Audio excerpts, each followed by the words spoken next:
सबको जय मसीह की। मैं जतिन बब्बर और आप देख रहे हैं मसीह परिवार चैनल। तो जैसे कि आप सब जानते हैं कि हम अपने चैनल पे, मसीह परिवार चैनल पे अलग अलग पास्टर्स की वीडियो को अपलोड करते हैं। अगर आप भी अपनी वीडियोस को, अपनी मिनिस्ट्री की वीडियोस को, अपनी टेस्टिमनीज को हमारे चैनल मसीह परिवार चैनल पे अपलोड करवाना चाहते हैं तो आप हमारे नंबर पे कांटेक्ट कर सकते हैं 9041690174।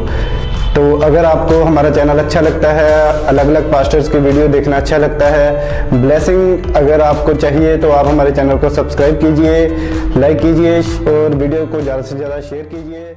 सबको आशा करता लेना है तो हम इस समय अपने गुनाहों का इकरार करें कि प्रभु ने हमें जो जीवन दिया है वो हम अच्छा जीवन गुजारें।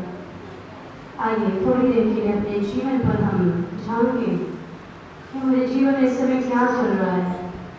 सर्वशक्तिमान पिता परमेश्वर, हमारे स्वर्गीय पिता, सेनाओं के यहोवा पिता परमेश्वर, प्रभु जिस समय आपके चरणों में बैठे हैं प्रभु जी, हम बहुत ही गुनहगार इंसान हैं प्रभु, बार बार गुनाह करते हैं। परंतु आपने जो अपने आप पितर लहू, अपने बेटे का पाँव और पितर लहू प्रभु जो आपने बहाया, अपना प्यार जो प्रभु आपने क्रूस पर दिखाया, वो हमारी नजात के लिए था ताकि हम बचाए जा सकें, हम नाश ना हो।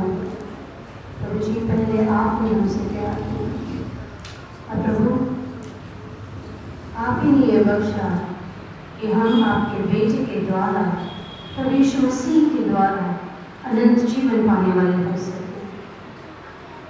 प्रभु जब हम इस संसार में रहते हैं प्रभु, जाने अनजाने में बहुत सारे गुनाह कर बैठते हैं प्रभु, ना चाहते हुए भी प्रभु हम गुनाह कर बैठते हैं। प्रभु जी आपके पास आते हैं, अपनी गुनाहों भरी जिंदगी को लेकर आते हैं। प्रभु जी आपसे मांगते हैं प्रभु कि आप हमें अपने पितर लहू से समय शुद्ध कीजिए, हमें धो दीजिए, हमें क्षमा दें प्रभु। हमारे पापों की क्षमा प्रभु आपके पास है और हमारे सारे अधर्म को प्रभु आप क्षमा करें, क्योंकि आप माफ करने में, क्षमा करने में प्रभु विश्वास योग्य और धर्मी हैं। प्रभु आप आए हमारे जीवन में वास करें प्रभु। प्रभु हम आपके लिए कार्य करना चाहते हैं प्रभु, आपके राज्य को बढ़ाना चाहते हैं प्रभु जी।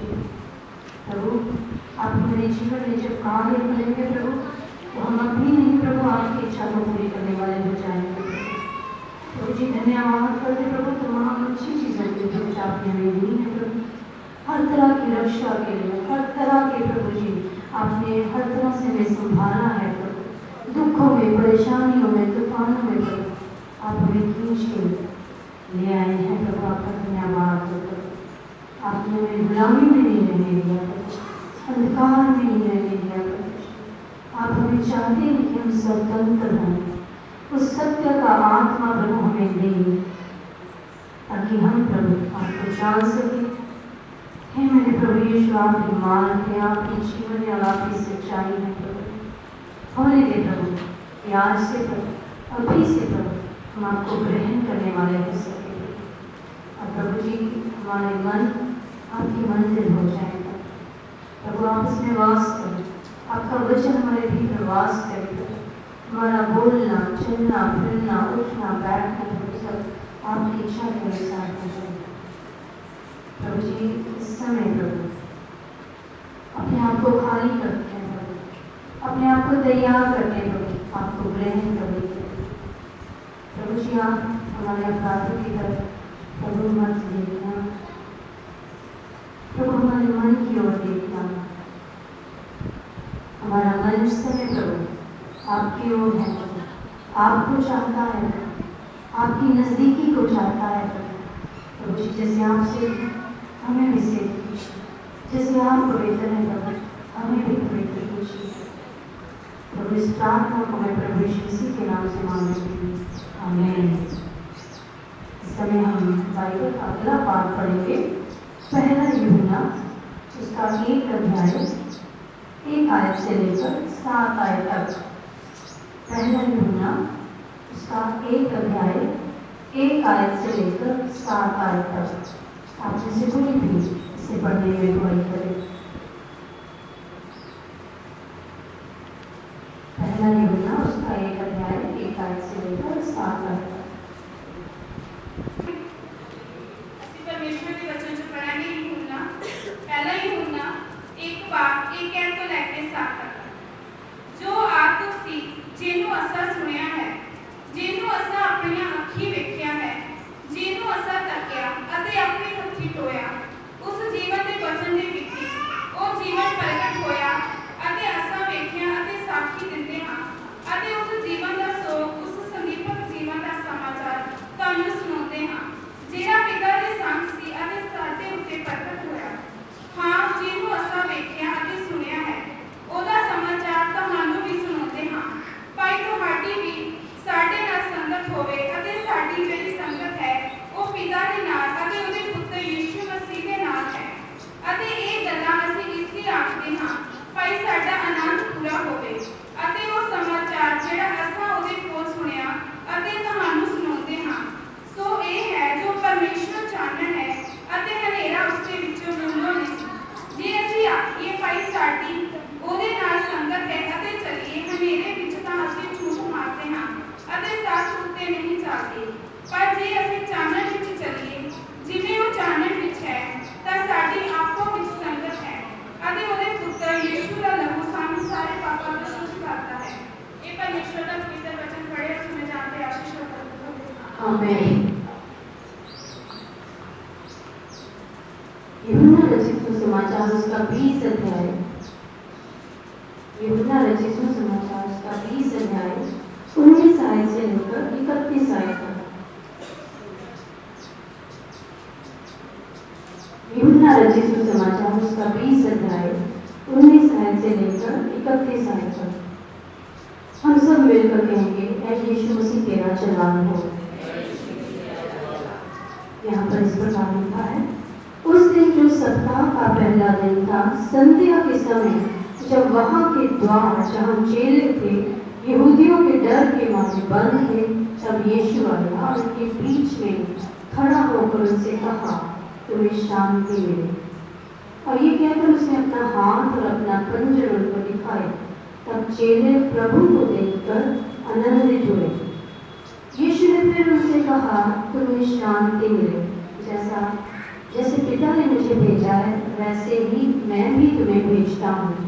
ये कहकर उसने उन पर फूंका और उनसे कहा, पवित्र आत्मा लो, जिनके पाप तुम क्षमा करो वे उनके लिए क्षमा किए गए हैं, जिनके तुम रखो वे रखे गए हैं।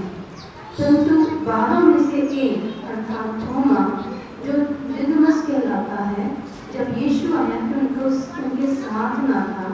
जब अन्य चेलों से कहने लगे, हमने प्रभु को देखा है, तब उसने उनसे कहा, जब तक मैं उसके हाथों में कीलों के छेद न देख लूं और कीलों के छेदों में अपनी उंगली न डालूं और उसके पंजर में अपना हाथ न डालूं, तब तक मैं विश्वास नहीं करूंगा। 8 दिन के बाद उसके चेले फिर घर के भीतर थे और थोमा उनके साथ था और द्वार बंद थे। तब यीशु आया और उनके बीच में खड़े होकर कहा, तुम्हें शांति मिले। तब उसने थोमा से कहा, अपनी उंगली यहाँ लाकर मेरे हाथों को दे और अपना हाथ लाकर मेरे पंजर में डाल और अविश्वासी नहीं परंतु विश्वासी हो। ये सुन थोमा ने उत्तर दिया, हे मेरे प्रभु, हे मेरे परमेश्वर। यीशु ने उससे कहा, तुमने मुझे देखा है, क्या इसलिए विश्वास किया है? धन्य है वे जिन्होंने बिना देखे विश्वास किया। यीशु ने और भी बहुत से चिन्ह लोगों के सामने दिखाए जो इस पुस्तक में लिखे नहीं गए, परंतु ये इसलिए लिखे गए हैं कि तुम विश्वास करो कि यीशु ही परमेश्वर का पुत्र मसीह है और विश्वास करके उसके नाम से जीवन पाओ। ये मसीह की अंजील है। हम सब मिलकर कहेंगे, ऐ खुदावंद यीशु तेरी तारीफ हो। हम ऐसे ही खड़े रहेंगे और वचन सुनने से पहले अपने आप को वचन सुनने के लिए प्यार करेंगे। और इस समय हम ख्वार के साथ मिलकर 2 भजन गाएंगे।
प्रार्थना करते हैं।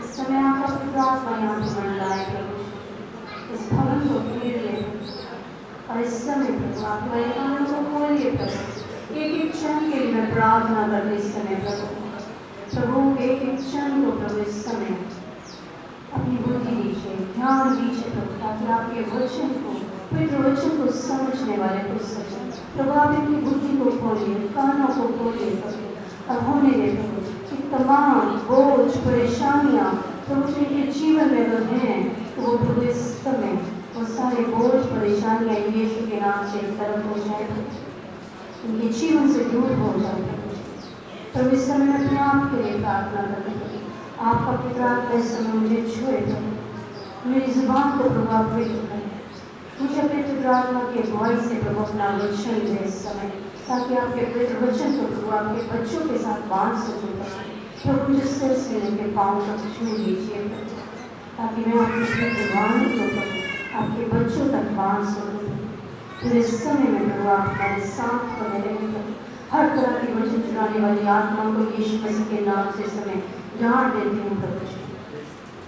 जिस समय आपके पवित्र आत्मा की अगुवाई मांगते हैं, ताकि वचन आपकी इच्छा के अनुसार स्वच्छ वचन प्रभु यहाँ पे सुनाया जा सके। हम सब के साथ होना, हम सब की अगुवाई करना, हम सब के साथ होना, इस प्रार्थना को मैं प्रभु यीशु मसीह के नाम से रचित समाचार में से पढ़ा। तो इनके अनुसार जो आज हमारा थीम है वो ये है कि प्रभु यीशु मसीह का जो मुर्दों में से जीवित होना, पुनरुत्थान हमारे लिए एक आनंद, शांति, प्रेम और एक सामर्थ्य लेकर आया है। हम जिस कल्चर में रहते हैं, जिस समाज में हम रहते हैं, वहाँ पर जो चीज़ें देखी जाती हैं उनके ऊपर विश्वास किया जाता है, क्योंकि हमारा जो कल्चर है, जो हमारी सोसाइटी है, वो इसी बात पर ही निर्भर करती है। और जो सबूत मांगे जाते हैं किसी बात को प्रूव करने के लिए, वो सबूत भी साइंटिफिक प्रूफ मांगे जाते हैं कि अगर देखा है किसी ने किसी चीज़ को तो कैसे देखा है, क्यों देखा है, कब देखा है, कहाँ था। ये सब बातें जो हैं वो हमें विश्वास करने में रुकावट डालती हैं। जब प्रभु यीशु मसीह जीवित हुए, अभी हम पिछले हफ्ते ही ईस्टर मनाया है हमने, जब प्रभु यीशु मसीह जीवित हुए तो जो उनके चेले थे उनको भी विश्वास नहीं हुआ कि प्रभु यीशु मसीह जीवित हो गए। परंतु जो यहूदी थे, प्रधान याजक थे, जो व्यवस्था को जानने वाले थे, जिन्होंने व्यवस्था का पूरा ज्ञान रखा हुआ था, उन्हें पता था कि प्रभु यीशु मसीह दोबारा जीवित हो जाएंगे। इसीलिए उन्होंने कब्र पर जो था पहरा लगवा दिया, जो कब्र का दरवाजा था वो सील करवा दिया, ताकि प्रभु यीशु मसीह जीवित ना हो जाए, और अगर जीवित होते हैं तो वो बाहर ना निकल सकते। परंतु जो हमारे चेले थे उनको इस बात के ऊपर विश्वास नहीं था, और थोमा जैसा जो चेला है वो ये भी कहता है कि मैं जब तक प्रभु को देख ना लूं, उसके हाथों को ना देख लूं, उसके जो हाथों में छेद हुए नीलों के उसको ना देख लूं, तो मैं विश्वास नहीं करूंगा। क्योंकि जिस समाज में हम रहते हैं उस समाज के अनुसार जो हमारा विश्वास करने का तरीका वो यही है। आज भी हमारे संसार में जब हम रहते हैं तो बहुत सारी चीज़ें ऐसी हैं जो हमें प्रभु यीशु मसीह के ऊपर विश्वास करने के ऊपर हमें रोकती हैं। हम प्रभु के ऊपर विश्वास कर भी लेते हैं और कई बार हम नहीं भी करते, परंतु हम आज अपने लिए प्रार्थना करेंगे कि प्रभु हम सबको ये मन दे, हमारी आंखों को खोले, ताकि हम प्रभु को विश्वास से देख सकें, और जितनी हमारे जीवन में परेशानियां हैं वो हमारे जीवन में से विश्वास के द्वारा जाने वाली हो सके। हमें ये विश्वास करना है कि आज प्रभु यीशु मसीह जीवित हैं, मुर्दों में से जी उठे हैं। आज वो कब्र खाली है, वो मेरे मसीह की कब्र है जो आज भी खाली है। जब मरियम मगदलीनी ने प्रभु यीशु मसीह का दर्शन देखा, जब उन्होंने प्रभु यीशु मसीह को देखा, जब वो जीवित हो गए, तो प्रभु यीशु मसीह ने उसको कहा कि जाकर चेलों को बता दे। परंतु बाइबल में ऐसा कुछ भी नहीं लिखा हुआ कि जब मरियम मगदलीनी ने चेलों को बताया कि प्रभु यीशु मसीह जीवित हो गए हैं तो चेलों ने कुछ रिएक्ट किया हो। कोई आगे चेलों का ऐसा डायलॉग जो है वो बाइबल में नहीं लिखा हुआ, वो दरवाजा बंद करके प्रार्थना कर रहे थे। दरवाजा बंद करने का मतलब है कि वो डरे हुए थे। उन्हें लग रहा था कि जैसे यहूदी लोगों ने हमारे प्रभु यीशु मसीह को पकड़ लिया है, ऐसे ही वो हमें भी पकड़ लेंगे और हमें भी वो क्रूस पर चढ़ा देंगे। इसलिए वो अंदर से दरवाजा बंद करके बैठे हुए हैं। परंतु जो मेरा मसीह जीवित है, खुदावंद यीशु मसीह, वो बंद दरवाजों में भी हमारे पास आ जाता है। कोई रुकावट नहीं है। जब प्रभु हमारे पास आना चाहे तो ऐसा कोई भी बंद दरवाजा या कब्र का वो दरवाजा हमारे लिए रुकावट नहीं रखता। जब प्रभु यीशु मसीह हमारे पास आना चाहते हैं तो वो आ जाते हैं, क्योंकि वो जीवित हैं, वो मरे हुए नहीं हैं, वो कब्र में नहीं है। मुझे और आप सबको ये विश्वास होना चाहिए और ये दृढ़ विश्वास होना चाहिए कि हमारा प्रभु यीशु मसीह जीवित है। और जब प्रभु यीशु मसीह उनके बीच में आए तो प्रभु यीशु मसीह ने उनको क्या कहा? तुम्हें शांति मिले। और जो चेले थे उन्होंने उस समय उस शांति को अनुभव किया, वो खुश हो गए, उल्लास से भर गए। हम भी जीवन में जब परेशानियां होती हैं, कठिनाइयां होती हैं, हम प्रार्थना करते हैं प्रभु से बार बार, और प्रभु हमारे नजदीक कब होते हैं, हमारे लिए कोई ना कोई वो प्रयोजन करते हैं, या हमें खुद वो एहसास दिलाते हैं कि मैं आपके पास ही हूँ। तब उस समय हमें वही आनंद, वही खुशी मिलती है जो चेलों को मिली थी। और उस समय जो चेले थे वो आनंद से भर गए। प्रेरितों के काम उसका 1 और 14 आयत में ऐसे लिखा है कि चेले फिर दरवाजा बंद करके बैठे हुए थे। अभी भी उनको यहूदियों का डर लग रहा था, प्रधान याजकों का डर लग रहा था कि कहीं वो उन्हें पकड़ ना ले। प्रभु यीशु मसीह जब उनके बीच में आकर खड़े हुए तो उन्हें आराम दिया, उन्हें शांति दी। चेले इसलिए डरे हुए थे क्योंकि जब प्रभु यीशु मसीह को पकड़वाया गया तो उस रात वो प्रभु के साथ नहीं खड़े, वो डर कर भाग गए, प्रभु का साथ नहीं दिया उन्होंने। एक बात ये भी थी। और अब वो ये भी सोच रहे थे कि प्रभु यीशु मसीह जीवित हो गए तो हमारे बीच में आकर खड़े हो जाएंगे, तो किस मुंह के साथ खड़े होंगे?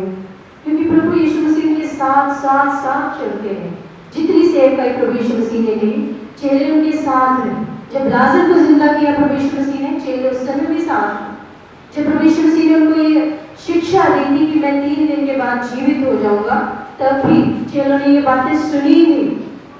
अन्य लोगों ने भी बातें सुनी थी, परंतु ये सब बातें चेलों को भूल गई क्योंकि उन्हें डर सता रहा था।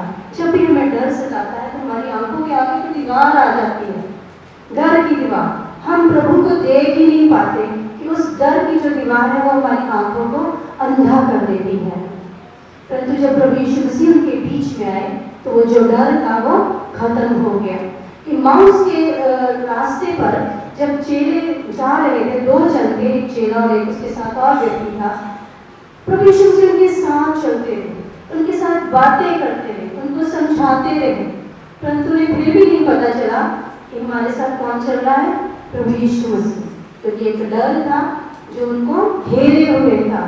परंतु प्रभु यीशु मसीह ने उनकी उस समय आंखें खोली, फिर तो शास्त्र की बातें उनको समझाई कि परमेश्वर की योजना क्या थी। परमेश्वर की योजना ये थी कि प्रभु यीशु मसीह हमारे लिए कोड़े खाए, हमारे लिए वो क्रूस पर लटकाया जाए, हमारे लिए वो 3 दिन फिर दोबारा जीवित हो। उनका जो डर था वो दूर किया, और जैसे ही उनका डर जो था वो दूर हो गया, वो हर्ष से, आनंद से, शांति से भर गए। वही आनंद एक दिन जक्कई ने प्राप्त किया था। जब जक्कई को प्रभु यीशु मसीह मिले, उसने अपना सब कुछ छोड़ दिया, अपना सब कुछ त्याग दिया। उसने संसार की सब चीजें जो है वो व्यर्थ लगती हैं जब हम प्रभु को पा लेते हैं। जब हमें प्रभु का वो साथ, वो स्पर्श मिलता है, तो ये संसार की चीजें उसके सामने व्यर्थ हैं, बेकार हैं। वो प्रभु का स्पर्श, वो प्रभु का आनंद, वो सुहावने पल जो हम प्रभु की प्रेजेंस में गुजारते हैं, जो मरियम ने उत्तम भाग ले लिया था, प्रभु के वचन को सुनती गई वो, जब हम उसको ग्रहण करते हैं ना, तो ये संसार की चीजें व्यर्थ लगती हैं। फिर इस संसार की बातों में मन नहीं लगता।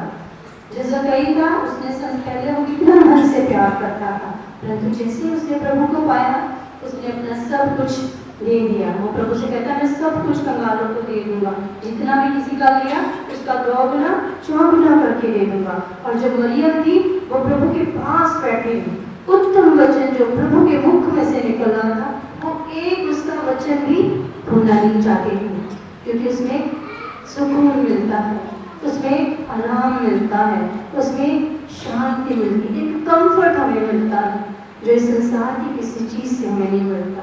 इस संसार की जो चीजें हैं वो थोड़ी देर के लिए हैं, टेम्पररी हैं, थोड़ी देर के लिए हैं। कोई खाने वाली चीज हो, पहनने वाली चीज हो, इस संसार की जो चीजें हमें थोड़ी देर के लिए कंफर्ट देती हैं, परंतु जो एवरलास्टिंग कंफर्ट है, हमेशा का जो आनंद है, वो प्रभु यीशु मसीह के पास है। वही आनंद इस समय चेलों को मिला जब चेले प्रभु यीशु मसीह से मिले। अब प्रभु यीशु मसीह ने उनके ऊपर अपना पवित्र आत्मा फूंका उस समय। इससे पहले उनके पास पवित्र आत्मा की सामर्थ्य नहीं थी। जब प्रभु हमारे जीवन में आते हैं, जब हम अपना सब कुछ प्रभु को दे देते हैं, तो प्रभु हमें बहुतायत में देते हैं, और न केवल इस संसार की चीजें, परंतु आत्मिक ज्ञान, आत्मिक समझ, उसका स्पर्श, उसकी नजदीकी, ये सब कुछ हमें प्रभु से मिलता है। और जब चेलों को प्रभु यीशु मसीह ने पवित्र आत्मा दिया, तो वो भर गए उस समय पवित्र आत्मा से, और प्रभु यीशु मसीह ने उन्हें सामर्थ्य दी और एक आज्ञा भी दी। क्या आज्ञा दी? कि तुम लोग जाकर मेरे नाम का प्रचार करो। जो मैंने तुम्हें वचन सुनाया है, तुम वो वचन लोगों को जाकर सुनाओ।